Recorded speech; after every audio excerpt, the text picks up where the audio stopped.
tajba, grazzi li qegħdin magħna għal din il-konferenza tal-aħbarijiet. Fit-tmiem it-tieni ġimgħa tal-kampanja elettorali jidher ċar li l-Partit Laburista huwa l-unika partit li għandu l-viżjoni, li għandu l-pjan, illi ħajkun kapaċi jmexxi dan il-pajjiż għal 5 snin li ġejjin. Għalhekk talba tagħna hi illi bħala poplu tuna l-fiduċja biex dak illi qegħdin nipproponu għal snin li ġejjin nkunu f'pożizzjoni li natwaw bħalma konna pożizzjoni li natwaw dawn id-9 snin proposti kbar li kellna u li issa huma realtà. Il-fatt li matul dawn is-sentejn irnexxielna nżommu il-pajjiżna għaddej tajjeb minkejja l-pandemija, il-fatt li f'dawn is-sentejn irnexxielna nimmaneġġjaw tajjeb ħafna l-pandemija biex mhux biss ipproteġejna s-saħħa u l-ħajjiet taċ-ċittadini Maltin u Mawċin, imma wkoll ipproteġejna l-ekonomija, proteġejna l-ħajja soċjali, proteġejna l-ħajja kulturali tagħna, ifisser illi issa ir-rata ta' tkabbir għal pajjiżna hija prevista li tkun id-doppju tar-rata ta' tkabbir tal-medja Ewropea. Dan ma ħanix qed ngħiduh jien, jew Clifton, jew l-Partit Laburista, imma qiegħda tgħidu saħansitra l-Unjoni Ewropea. Ir-rata ta' tkabbir ekonomiku ta' pajjiżna għas-snin li ġejjin mistennija tkun fost l-ogħla fl-Ewropa u doppju ta' dak li huwa l-medju fl-Unjoni Ewropea. Da jfisser illi pajjiżna ħajkun f'pożizzjoni, gvern ħajkun f'pożizzjoni illi jkun jista' jwettaq numru ta' proposti bħalma qegħdin aħna nwaslulkom u l-fatt li aħna proposti tagħna huma costed ifisser li nafu preċiż kemm ħajkunu qegħdin jiswow, minn fejn ħajkunu ġejjin dawn il-flus u għax ħajkonna dir-rata ta' tkabbir daqstant għolja, riżultat tal-mod kif aħna ħendeljajna l-pandemija f'dawn l-aħħar sentej, ħankunu f'pożizzjoni li nwettqu dak li qegħdin nwiedu. Aħna ma nwedux aktar milli nafu li l-pajjiż jista' jaffordja li jagħmel, però kull ma nwedu għax huwa kkostjat nafu li ħanwettquh u ser inwettquh. Il-proposti kollha li wassalna fl-ewwel ġimgħa ta' din il-kampanja elettorali, proposti kollha li issa wassalna f'din it-tieni ġimgħa tal-kampanja elettorali u l-proposti li għad iridu nwasslu matul il-ġimgħat li ġejjin huma kollha proposti li nafu kemm jiswew, nafu minn fejn se jiġu l-flus u allura konfidenti illi kapaċi fil-5 snin li ġejjin inwettquhom bħalma konna, bħalma għandna track record illi juri li aħna konna kapaċi nwettqu dak illi wedna fis-snin illi għaddew. Din il-ġimgħa il-Partit Laburista aħna tkellimna fuq tfal, fuq iż-żgħażagħ tagħna, kif fuq il-viżjoni tagħna kif aħna rridu naraw illi kull tifel u tifla ġewwa pajjiżna jkollhom l-opportunità kollha, nagħmluhom niffaċilitawlhom li jkollhom l-opportunità kollha illi jilħqu l-iżvilupp kollu li huma kapaċi jilħqu. Jilħqu l-mira ta' ħajjithom, jilħqu dak kollu li jixtiequ jagħmlu, illi dak kollu li huma kapaċi iwettqu matul ħajjithom aħna ntuhom il-faċilità illi dan iwettquh. U għax aħna nafu li l-edukazzjoni hija ċ-ċavetta tas-suċċess f'dawn il-ġranet tkellimna ħafna fuq kif ħankomplu ntejbu l-edukazzjoni ta' wliedna, kif ħankomplu nirriformaw is-sistema edukattiva tagħna, kif ħan nagħtu l-appoġġ u s-sostenn il-għalliema illi huma ħolqa importanti fl-iżvilupp ta' pajjiżna u kif ukoll ħankunu qegħdin insostnu il-familji li qegħdin irabbu u l-familji li qegħdin jaraw l-ulidhom illi jkomplu jistudjaw. U kif ukoll ħankomplu ninkoraġġixxu anke b'mod tanġibbli b'mod finanzjarju liż-żgħażagħ tagħna biex la darba jkunu għaddew mill-proċess tal-edukazzjoni obbligatorja jkomplu jistudjaw, jkomplu jitħarġu biex bekk il-potenzjal kollu li għandhom huma bħala żgħażagħ jkunu jistgħu jilħquh bħala ċittadini Maltin u Mawċin. Fil-fatt, din il-ġimgħa spjegajna u ħabbarna kif ħankunu qegħdin nżidu b'mod sostanzjarju il-Children's Allowance. Aħna il-partit illi daħħalna il-Children's Allowance ġe dan il-pajjiż, aħna l-partit fil-gvern illi konna daħħalna Children's Allowance f'dan il-pajjiż u jekk ittuna l-fiduċja aħna ħankunu l-partit fil-gvern illi Children's Allowance ħanżiduha b'mod qawwi b'mod sostanzjali. Fil-fatt, għal min għandu, min jirċievi Children's Allowance ta' €450, ħankunu letteralment qegħdin nirdoppjaw il-Children's Allowance.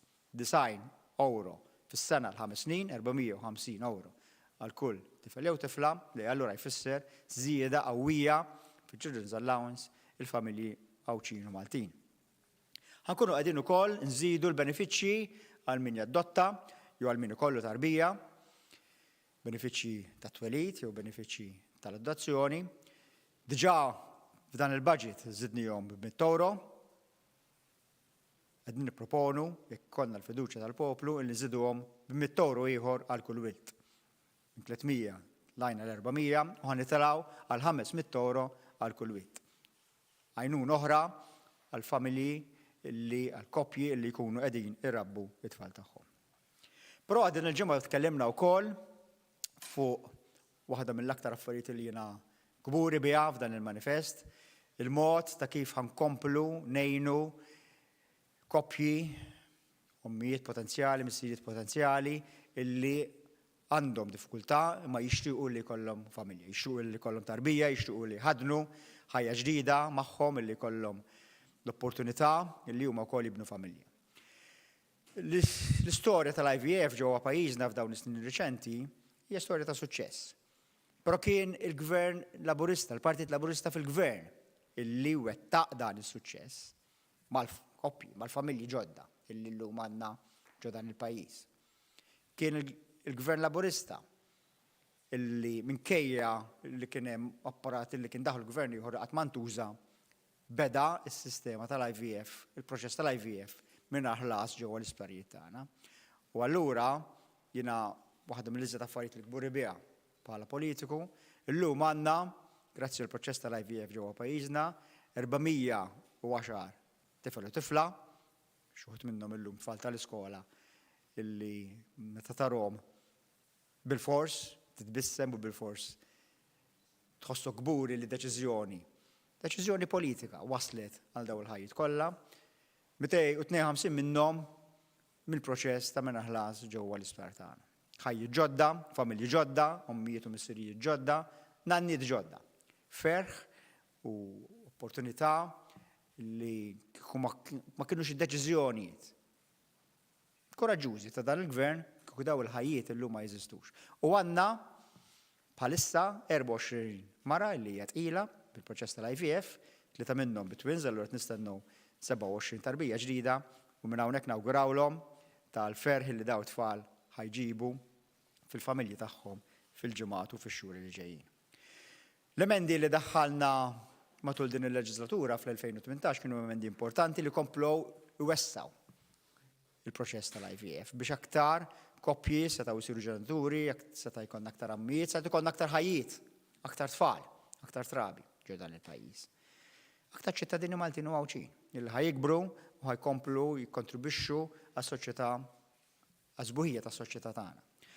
Però aħna f'dan il-punt issa qegħdin nipproponu numru ta' proposti oħra li jirgwardjaw l-IVF biex ikomplu jwessaw il-proċess għax it-teknoloġija medika anke fit-trattament tal-infertilità qiegħda dejjem tespandi.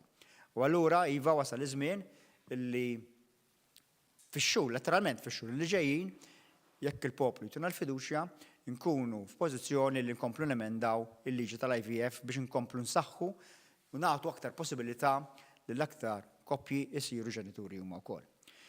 Prinċipalment, ħankunu qegħdin nżidu nagħmlu 4 emendi prinċipali rigward il-liġi l-ġdida jekk ikollna l-fiduċja tal-poplu tal-IVF, l-emendi fil-liġi l-ġdida tal-IVF. L-ewwel proċess hu illi kif diġà ħabbarna u b'effett miljannari li għadda, il-mediċini kollha tal-IVF, il-proċess kollu issa tal-IVF se jkunu mingħajr ħlas. Diġà il-Gvern għal dawn l-aħħar snin minn mindu prattikament kien hemm Gvern Laburista u allura kien hemm il-proċess tal-IVF ġewwa Mater Dei mill-2014. Diġà il-Gvern ikopri il-proċess kollu li laħħaq bejn il-15 u l-20,000 euro għal kull ċiklu ta' IVF.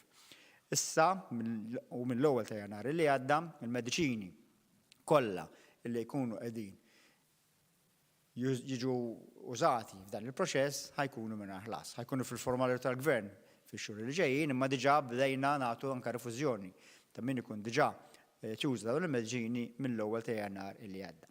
U biex niċċara wkoll il-mediċini bla ħlas illi jkun qiegħed iħallas il-Gvern ifisser il-mediċini bla ħlas tal-koppja kollha. Ġifieri kemm ta' dawk li tkun qiegħda tuża il-mara fil-proċess tal-IVF, kif ukoll fejn ikun hemm problema ta' infertilità fil-każ tal-partner tar-raġel, dawk l-ispejjeż ta' dawk il-mediċini ħajkun qiegħed issa jerfa'hom il-gvern ukoll. Ġifieri il-proċess tal-IVF ħajkun kompletament mingħajr ħlas kif diġà issa qegħdin nagħmlu wkoll fejn jitlu l-gamete transfers u l-gamete donation hemmhekk ukoll il-proċess huwa mingħajr ħlas. Da jfisser illi ħajkun hemm aktar possibilità issa li xkiel anke finanzjarju li forsi ta' kien hemm biex koppja ssir ġenitur biex kollha ħajja ġdida issa neħejnieh kompletament.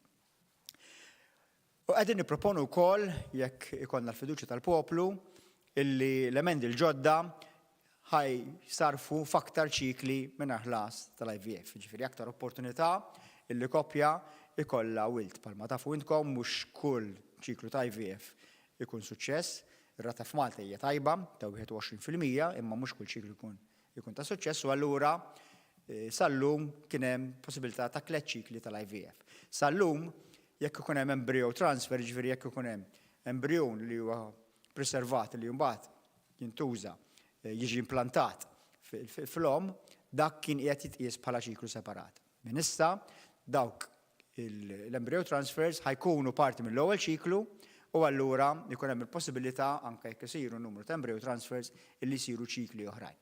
Da jfisser illi min qiegħed fil-proċess tal-IVF issa jew min beda l-proċess tal-IVF f'daw l-aħħar xhur jew ħajbdih issa fis-snin li ġejjin ħajkollu aktar opportunità illi jkollu ċikli tal-IVF mingħajr ħlas fuq is-sistema tas-saħħa.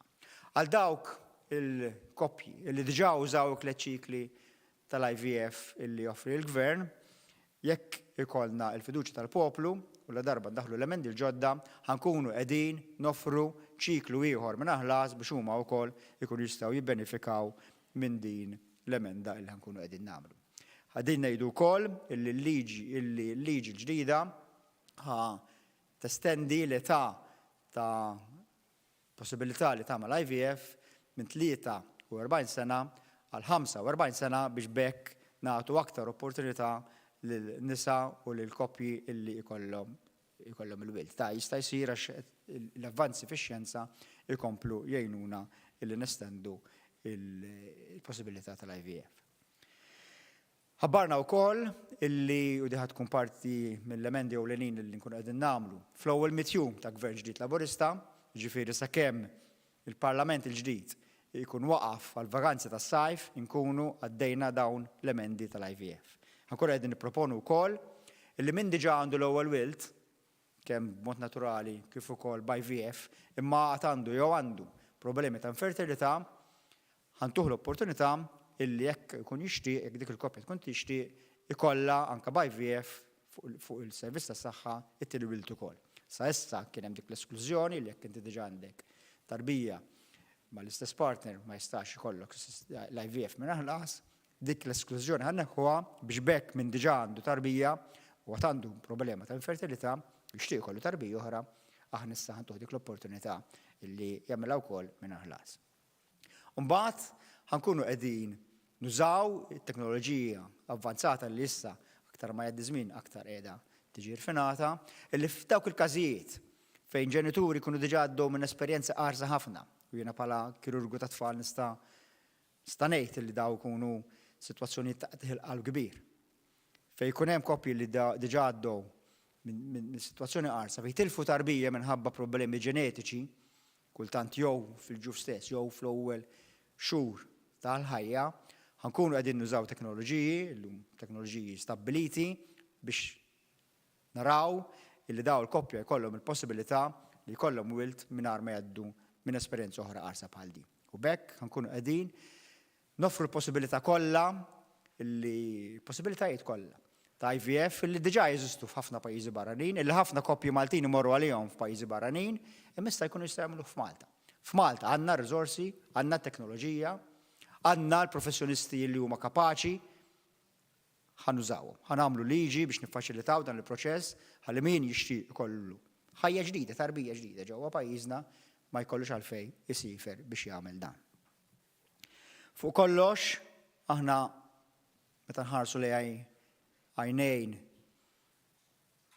il-koppji, il-missirijiet, l-ommijiet potenzjali li jixtiequ li jkollhom tarbija u għax għandhom problema tal-infertilità ma jistgħux, ma ngħidulhomx intkom ikkonsolaw billi tħarsu lejn tfal ta' ħadd ieħor. Aħna ngħidulhom għamlu kuraġġ, aħna ħankunu magħkom, fl-ewwel 100 jum ta' Gvern Laburista ġdid ħankomplu nwessaw il-proċess biex intkom ukoll ikolkom l-opportunità li tħadnu ħajja ġdida magħkom, li ssiru ommijiet u missirijiet illi fuq kollox twettqu il-ħolma tagħkom, nagħmlu l-ħolma tagħkom illi ssiru ġenituri realtà.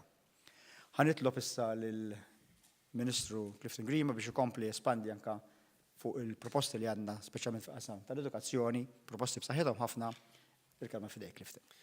Grazzi Chris, insellmilkom. Ser inkompli mal-ewwel fuq il-garanzija għat-tfal, garanzija li torbot tajjeb ħafna ma' numru ta' idejat oħra tal-Partit Laburista għas-settur u l-qasam edukattiv. Idejat illi ġew infassla wara diskussjoni wiesa ma' numru ta' stakeholders illi kollha taw l-opinjoni tagħhom dwar il-futur ta' settur daqstant importanti. Ewlenin f'daw diskussjonijiet kienu l-għalliema, l-istudenti u fuq kollox anke il-ġenituri. Fil-leġislatura li jmiss ħankun qegħdin propju nestendu s-servizz ta' childcare b'xejn għal kulħadd. Qegħdin nagħmlu dan għaliex nemmnu li s-servizz ta' childcare huwa kruċjali fl-iżvilupp sħiħ ta' tfal tagħna. Aħna ħarsu lejn perkors edukattiv illi jibda mill-ewwel xhur tal-ħajja ta' uliedna, perkors edukattiv illi jagħti l-għodda kollha neċessarji li tfal tagħna sabiex daw jilħqu l-potenzjal sħiħ tagħhom. U allura din naraw propju illi jkollna servizz ta' childcare b'xejn għal kull tifel u għal kull tifla. Servizz li jkun ta' kwalità, servizz li jagħmel id-differenza fil-ħajja ta' dawn l-ulied fil-ħajja tal-familji Maltin. Għaliex nemmnu li l-aqwa prodott edukattiv għandu jibda jingħata b'mod immedjat lil kull tifel u kull tifla f'dan il-pajjiż. Dan mhuwiex biss l-uniku inizjattiva li din nieħdu f'dan is-settur tant importanti, qegħdin ħarsu lejn kwalità u qegħdin ħarsu lejn kwalità tal-ħajja. Infatti qegħdin nagħmlu enfasi fuq propju dak li huma l-attivitajiet meqjusa bħala ekstra kurrikulari, dak li għandu x'jaqsam bħala sport, bħala arti u bħala kultura.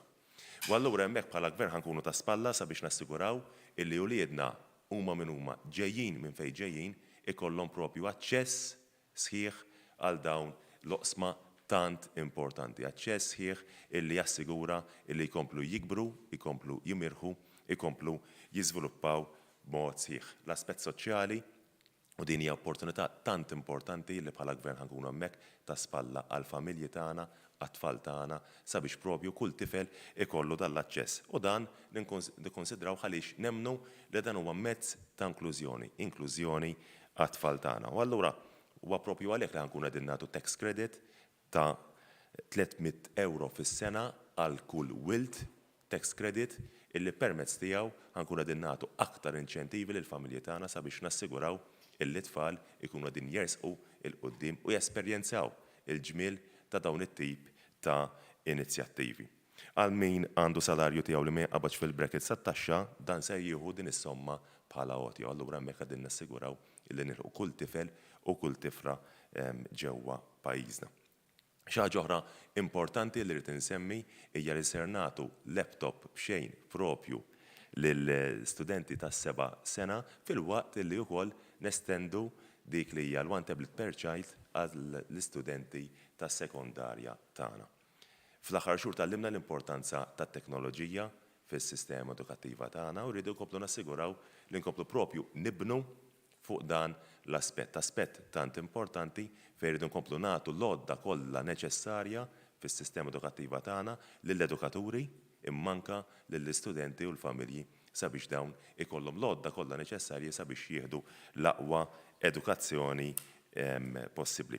Apparti hekk ser ngħidu l-familji li għandhom dħul baxx billi nagħtu uniformi bażika fil-bidu ta' kull sena akkademika ta' kull sena skolastika kif ukoll servizz ta' internet bażiku. Bl-istess mod illi ħankunu qegħdin naraw illi fejn ikun hemm bżonn jingħata n-nuċċali tal-vista għal studenti li jkunu ġejjin propju minn dawn il-familji. Dan jikkomplementa tajjeb ma' dik li hija garanzija li tħares b'mod olistiku, b'mod sħiħ propju għat-tfal tagħna, l-istudenti tagħna, u qegħdin naraw anke li jkollna l-opportunità li ngħinu l-tfal tagħna permezz ta' librerija illi permezz tagħha tfal tagħna ħankomplu ndakru fihom l-imħabba lejn il-qari. Aħna nemmnu li l-edukazzjoni hija ċavetta għall mobilità soċjali, u allura huwa importanti ħafna illi nassiguraw illi propju nkomplu nkunu hemmhekk ta' spalla għal uliedna sabiex flimkien nassiguraw illi uliedna jieħdu l-aqwa edukazzjoni possibbli. F'din il-garanzija biżidiet fiċ-Children's Allowance illi semma d-Deputat Prim Ministru kif ukoll dak kollu li għaddi kif semmejt jiena ħanaraw investiment ta' 145 miljun euro fuq 5 snin. Dan ifisser illi ħankunu bil-fatti qegħdin inkomplu ninvestu fil-qasam edukattiv, bil-fatti inkomplu nagħmlu d-differenza fil-ħajja tal-istudenti Maltin u għawċin kollha. Rridu naraw li l-uliedna kuntenti, uliedna b'saħħithom, uliedna jimxu il-qudiem fil-ħajja tagħhom. U allura rridu nassiguraw li nagħtu propju l-aqwa opportunitajiet illi permezz tagħhom nilħqu dak li huwa l-iżvilupp sħiħ ta' tfal tagħna. U allura mhux ħankunu qegħdin nifqu propju f'dik li hija l-garanzija għat-tfal u propju ħankomplu nġeddu dik li hija l-garanzija għaż-żgħażagħ. Fl-aħħar ġranet kellek l-ewwel stipendji li rċevew iż-żieda ta' 10%, aħna din ngħidu illi jekk il-poplu jtina fiduċja Partit Laburista jkun qed jara illi jkollok żieda ulterjuri ta' 15% fuq l-istipendji li permezz tagħha nkomplu nagħtu dejjem aktar inċentivi, dejjem aktar għajnuna nkunu hemmhekk ta' spalla għall-istudenti tagħna, għall-familji tagħna sabiex nassiguraw illi jkun qegħdin jieħdu propju dak kollu neċessarju, riżorsi kollha neċessarji sabiex iwettqu u jkomplu l-perkors edukattiv tagħhom. Se nkomplu naraw li nkunu ta' spalla għall-familji tagħna permezz ta' għotja ta' 500 euro fis-sena għal 3 snin, total ta' 1,500 euro lil familji li l-istudenti tagħhom ikomplu propju jieħdu l-edukazzjoni tagħhom wara snin tal-età obbligatorja. Dan ifisser li aħna nkunu hemmhekk ta' spalla propju sabiex nassiguraw illi nagħtu dejjem aktar inċentivi l-istudenti tagħna u aktar inċentivi lill familji sabiex jeħeġġu l-istudenti tagħna ikomplu b'dak li huwa l-perkors akkademiku, il-perkors edukattiv tagħhom. Għaliex nemmnu li b'dawn l-inizjattiva ħankunu qegħdin ngħinu b'mod tanġibbli u nagħmlu differenza fil-ħajja tan-nies. F'każ illi ikollok dawn l-istudenti li din jgħixu għal rashom din is-somma tingħata b'mod dirett l-istess studenti.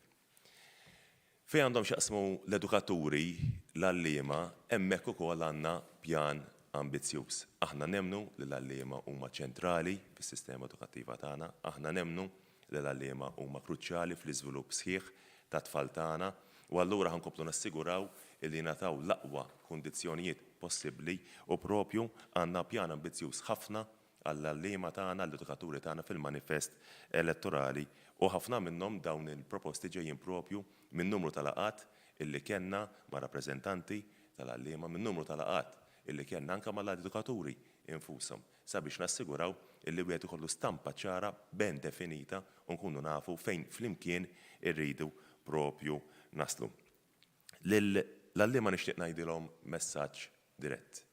Aħna nemmnu illi intom parti ċentrali fis-sistema edukattiva tagħna. Aħna nemmnu illi intom kruċjali fl-iżvilupp sħiħ ta' uliedna. Allura ħantukom kundizzjonijiet li xirqulkom fejn se nżidukom il-paga fil-5 snin li ġejjin biftehim kollettiv illi jirrifletti propju l-importanza tax-xogħol illi intom tagħmlu b'tant edukazzjoni, tant professjonalità għal ġid ta' uliedna. Lil dawk li l-istudenti li qegħdin propju jistudjaw sabiex isiru kindergarten educators jew LSCs, se naraw li tibdew tirċievu ħlas waqt li tagħmlu it-teaching practice. Dan ifisser li qed nirrikonoxxu x-xogħol kbir illi tkunu tagħmlu anke waqt l-istudju tagħkom waqt il-perkors illi fih tkunu qegħdin titħarġu u tagħtu input importanti lit tfal tagħna fis-sistema edukattiva. Aħna nirrikonoxxu x-xogħol importanti illi tagħmlu allura ħanaraw propju li jkun hemm kumpens xieraq li jkompli jagħti aktar inċentivi lill-aktar studenti jersqu propju il-qudiem għal din il-professjoni tant nobbli u tant importanti.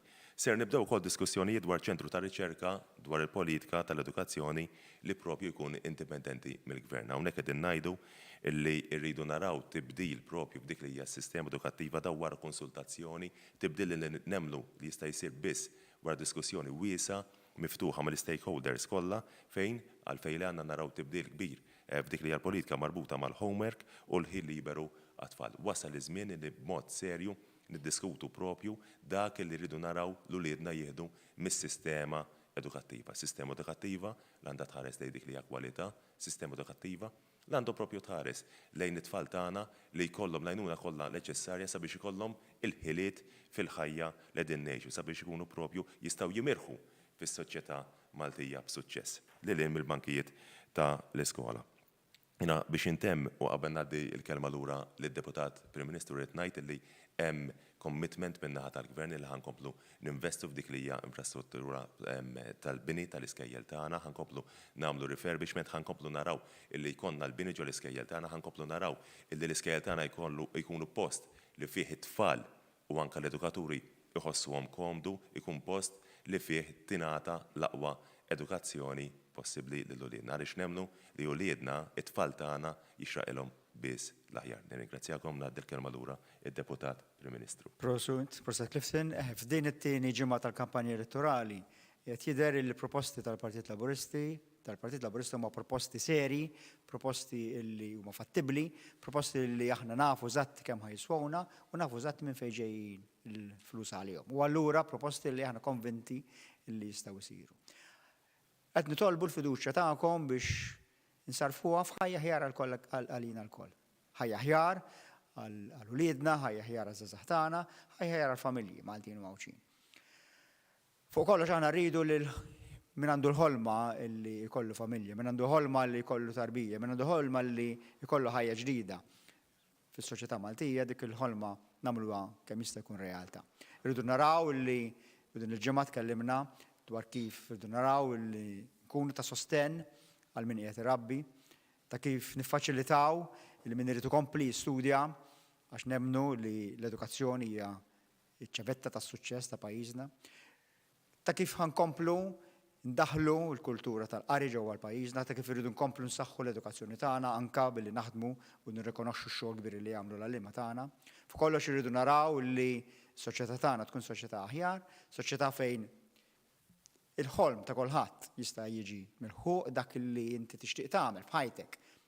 Ħassib il-Gvern li jiffaċilita kemm jista' jkun u jtik ir-riżorsi biex tilħaq l-aħjar illi tista' tilħaq inti, proposti serji, pajjiż serju, pajjiż illi tim maqut ħankomplu ntejbu l-ħajja ta' kull wieħed u waħda minna biex aħna nemmnu illi pajjiżna u jista' jkun pajjiż, jkompli jista' jkun pajjiż aħjar, illi jista' jkollna ħajja aħjar, illi l-futur tagħna huwa futur sabiħ ta' Malta flimkien. Grazzi li kontu magħna u nixtieq ilkom il-weekend it-tajjeb.